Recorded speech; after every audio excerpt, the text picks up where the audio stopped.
কাজের সুবাদে কনকপুর এসেছিলাম। শেষ হতে অনেক রাত হয়ে যায়।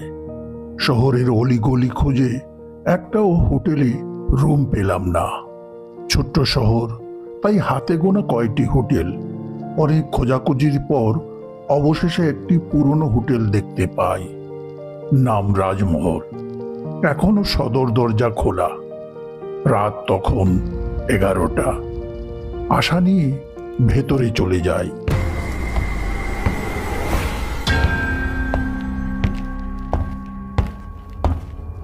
পাশে থেকে একজন জিজ্ঞেস করলেন, এই যে বাবু, এই যে এদিকে দেখুন, আপনার কি রুম চাই? সেই জন্যই তো আসা। আপনি কি হোটেলের ম্যানেজার? তা বলতে পারেন, তবে কি বলছিলাম, সব রুম বুকড হয়ে গেছে। একটা আছে, তবে থামলেন কেন? ভাড়া দিতে কোনো অসুবিধা আছে? না না, সেরকম কোনো অসুবিধা নেই, শুধু বাড়ির পেছনে। এমনিতে সব ঠিকঠাক আছে। আচ্ছা, একবার রুমটা দেখতে পারি, যদি আপনার অসুবিধা না থাকে। নিশ্চয় নিশ্চয়, অসুবিধা থাকবে কেন? চলুন, আপনাকে দেখিয়ে দিচ্ছি।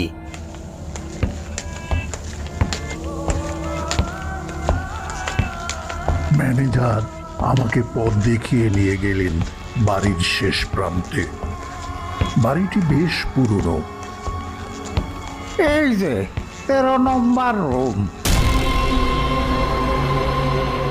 এখনো খালি আছে। 10 মিনিট পর এলে হয়তো পেতেন না। দেখুন পছন্দ হয় কিনা, না হলে কাল একটা ভালো রুম আপনাকে দেব। চলুন ভেতরে যাই। এত পেছনে রুম দেখে অস্বস্তি হচ্ছিল। এদিকে রাতও অনেক হয়েছে।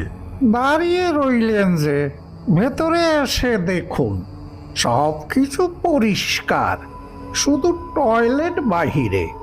দেখে পছন্দ না হলে অন্য কোথাও চলে যাবেন। রুমের ভেতর থেকে একটি স্যাঁতসেঁতে গন্ধ আমার নাকে এসে লাগলো। পরিবেশটা কেমন যেন ভৌতিক। কি ভাবছেন? দেখুন, আজ রাতে এই শহরে কোনো রুম পাবেন না।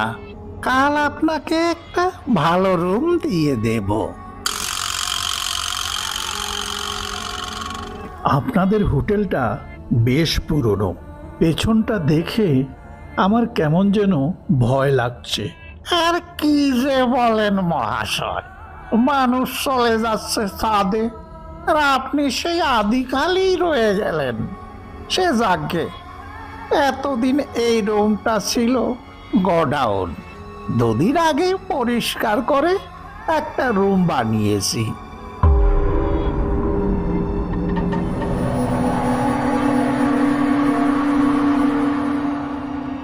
ম্যানেজার চলে গেলেন। চারিদিক অদ্ভুত নীরব। কেন জানি মনে হলো আমি প্রথম এই রুমে এসেছি। এমনিতে আমার হার্ট দুর্বল, তার উপর পুরনো হোটেল। মনের মাঝে কেমন যেন ভয় হতে লাগলো। আমি লাইট বন্ধ করে শুয়ে পড়ি।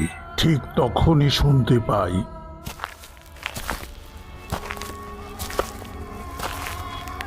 কেউ যেন বাইরে হাঁটছে। বিষয়টা উপেক্ষা করার চেষ্টা করলাম। ক্লান্ত শরীর, তাই ঘুমিয়ে পড়লাম।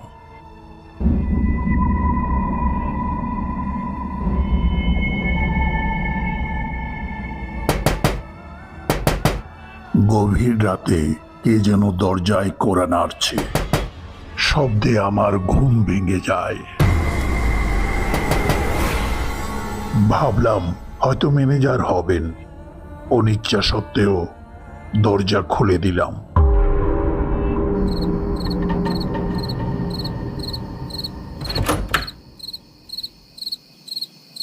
না, কেউ নেই।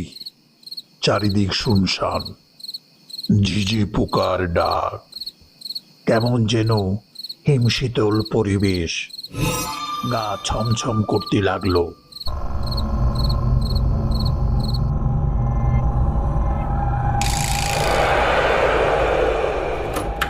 দরজা বন্ধ করতে যাব, ঠিক তখনই মনে হলো কেউ পেছনে দাঁড়িয়ে আছে। ভয়ে আমার শরীর জমে গেছে। ভাবছি পেছন ফিরে তাকাবো নাকি দরজা খুলে পালিয়ে যাব। হঠাৎ মনে হলো ম্যানেজার নয়তো। বুকে সাহস নিয়ে ফিরে দেখি জানালার পাশে একটি ছায়ামূর্তি দাঁড়িয়ে আছে, সারা শরীর কাপড়ে ঢাকা। মুখটা দেখতে পাচ্ছি না।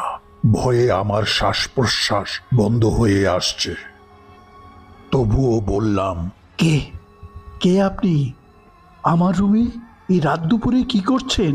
আমার রুম, এই ঘর আমার। তুই চলে যা, না হলে মহা বিপদে পড়ে যাবি। আপনি মুখ ঢেকে আছেন কেন? কাপড় সরান, তাহলেই রুম থেকে চলে যাব। আচ্ছা, তাই নাকি? তাহলে দেখ।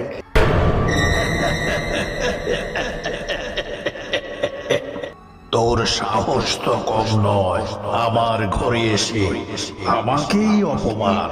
ভালো করে দেখ, আমার চোখ বেরিয়ে পড়েছে, মুখে মাংস নেই, মাথা ফেটে গেছে।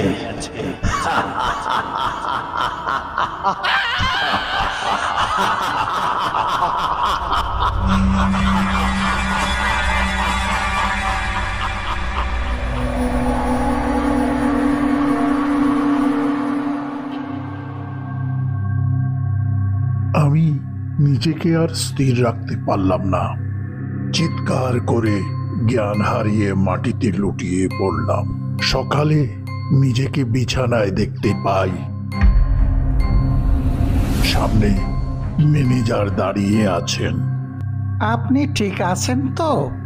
কাল দরজা খোলা রেখেই ঘুমিয়ে পড়েছিলেন। একটা কথা কাল বলতে ভুলে গিয়েছিলাম, এই রুমটি এক সময় জমিদারের গুপ্ত ঘর ছিল। কেউ একজন রহস্যজনকভাবে রাতে মারা যায়। ম্যানেজার যাই বলুক, কাল রাতের ঘটনা আমি কোনোদিন ভুলতে পারবো না। অজানা ভয় কত ভয়ঙ্কর হতে পারে আমি ছাড়া আর কেউ জানবে না।